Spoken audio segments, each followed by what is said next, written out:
Hi everyone, I'm back with another Season 8 PTR video. The Spiritborn finally got a new toy that they can play around with, the Sunbirds gorget, a new amulet that allows you to play something a little bit like Righteous Fire from Path of Exile. You see here this firestorm around my character, which is created by this amulet and picking up storm feathers. So the idea is that you create a lot of storm feathers, you pick them up, and then you have this firestorm for like 8 seconds around you, and it can grow in size and damage done.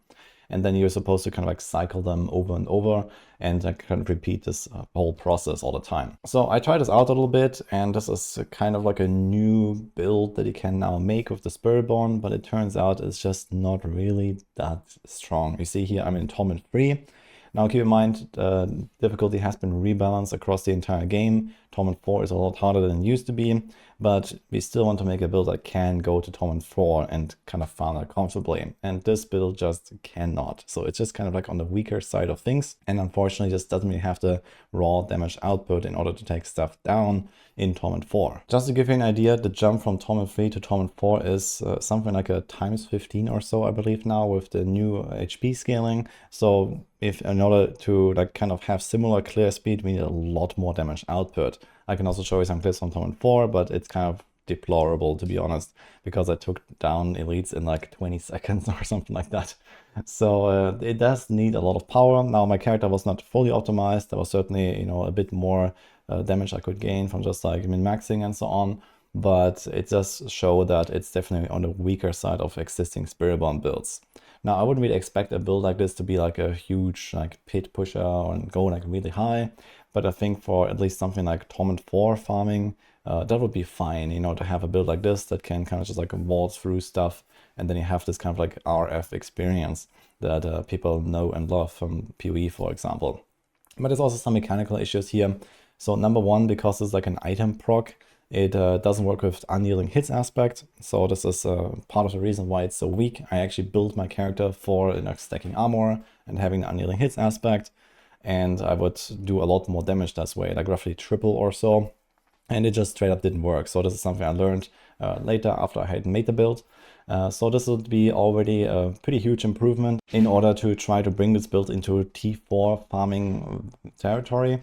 And I also told this to the devs that I think this should work. For example, there's also other item procs that just don't work with this aspect, like Andario's Visage also suffers from that problem. And I'm a big fan of like the Andario's Spiritborn build, for example. I've played that in Season 6 and 7 a little bit. And again on the PTR, I've tried it a bit. And it just still has that same bug, basically. It just doesn't work. And if they fix that, this would already help a lot. But I think there's also like some other mechanical problems with this item, the amulet itself. So what you see here is that the firestorm always starts very small, and then it can jump in size twice.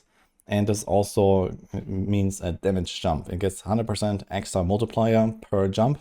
But the thing is that it can't then pick up more feathers to further increase the buff. It doesn't really say that on the item.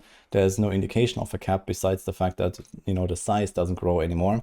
So I figured I would make a build where I can produce a lot of feathers. So here I have Rushing Claw right now, and I have the Fallen Feathers aspect that produces these feathers behind me every time I use Rushing Claw. And I figured I'd just keep picking them up all the time, and then I would get a bigger and bigger damage output, but that's actually not how it works. So the idea is you just pick up exactly 11 feathers every 8 seconds, then you have the maximum buff. And I think that's kind of like a missed opportunity here as well. I think it would be good if there were just more stages. It would be fine to cap it at, you know, some kind of like large amount. You know, let's say there is like 6 stages instead of just 2 stages, so that you can pick up to like, you know, 50 feathers, for example, in those 8 seconds. And so kind of like it grows, you know, in smaller steps, but every time it gets this 100% damage bonus. And then you have actually like a lot more DPS at the end. Together with an unyielding hit fix, we could probably look at something like a times 10 or so in terms of damage output, and this would probably be enough to bring it from tier 3 to tier 4. And another thing that bothered me about the item is that the firestorm would just disappear every 8 seconds. You have to start from scratch again. I think it might be better if this item just kind of like slowly grows and then slowly decreases again, so it's kind of like a more of like a flow, and it never just like fully expires unless you just don't pick up anything for a while. So basically I don't want to start from 0 every 8 seconds. I just want to kind of like continuously pick up some feathers to increase it, and then it slowly kind of like ticks down basically one by one. I think that would be way better. So let's say if like every 2 seconds it loses 1 stage. You know, there's like 6 stages, and every 2 seconds it goes down by 1. And you pick up a few feathers, it grows again, and so on. Instead of just like this full, like all or nothing kind of feeling. It's not really great, I think, because sometimes you just walk into the next pack, there's an elite, you have no damage, and they have to like, you know, rushing claw a bunch of times in order to actually stack up this feather buff. And yeah, it just doesn't really feel great, you know, in terms of like the gameplay flow. But yeah, this is my feedback for this item right now. So I don't really think that this is really like, you know, worth making a build guide for right now and so on. Maybe I'll do it. We'll see if there's going to be some updates for the final patch. I've given a lot of feedback about this build now, and we'll see if the devs will listen, because Spiritborn didn't really get much in this patch in general. I mean, across the board, Spiritborn is actually in a relatively decent spot. It's like more on the weaker side of the classes, but there are a lot of different viable builds. And some of them could need a bit of a buff, like for example, some of the Thorns builds, some of the basic attack builds, and so on. But overall, I think Spiritborn is doing okay. And this new stuff that we got here is an interesting new concept, at least, that we didn't really have in the game at all, but I think it does need some tweaks and potentially bug fixes with like stuff like the aspects that I mentioned.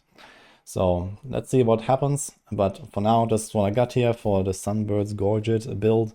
It was overall pretty fun to explore, so I hope that the devs will listen and they will, you know, do some changes here, because I think the Spiritborn could really need something else to, you know, make some viable new play styles. So that's what I got here for now. Let me know what you think about this update for the Spiritborn, or, you know, some other stuff that you tried. I already made some other videos, for example, talking about the Ashava power build, which is really strong on the Spiritborn. So there is some good stuff coming in Season 8. It's not all doom and gloom, but at least this new build here is not really it right now. So that's what I got. Hope you enjoyed this, and see you guys next time.